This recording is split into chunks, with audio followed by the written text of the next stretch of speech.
Yo, creatives, what's good? I dropped my lens cap. I definitely did. I'm on my way back to Atlanta. I found this really cool abandoned gas station spot, so I wanted to talk about how you can use these free video transitions to make your videos better.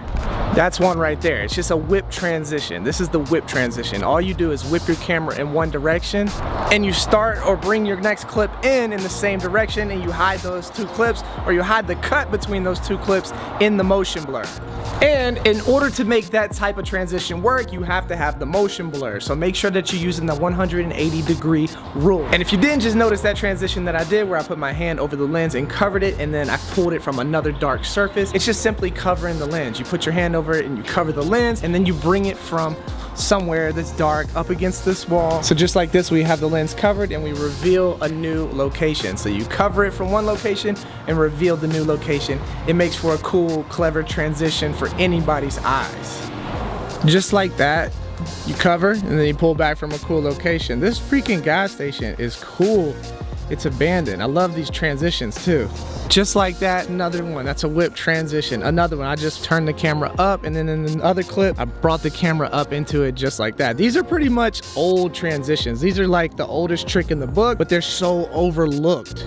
Oh, just like that though, you can add flavor on top of your transitions as well. These are my displacement 7.0. I have 7 packs of these, and they're just overlay transitions that just go over top of your footage between 2 clips, and then you can add the transitional with that, and then boom, you got a dope transition. Yeah, it's just to add a little more swag, a little bit more flavor.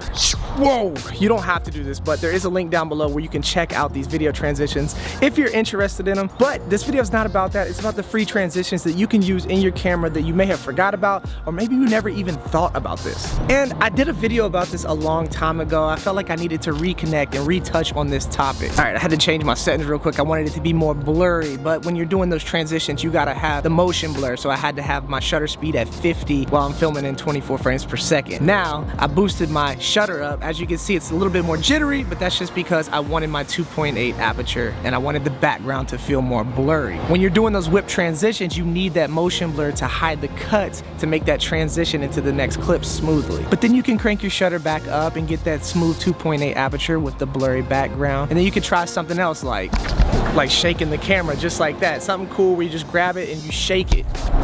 Just like that, another shake. I did all this stuff in the last video, but like I said, I wanted to retouch on this for new people. So if you've seen my last video, if you know about these, this video isn't for you, but I appreciate you showing up. But if you don't know about these, if you're new to these, or if you haven't used them in a while, just remember these transitions are free and they're dope. You can use these on any type of project, not just stuff like this where I'm vlogging. Let me show you how you can use it like on a video for an ad or a music video or anything.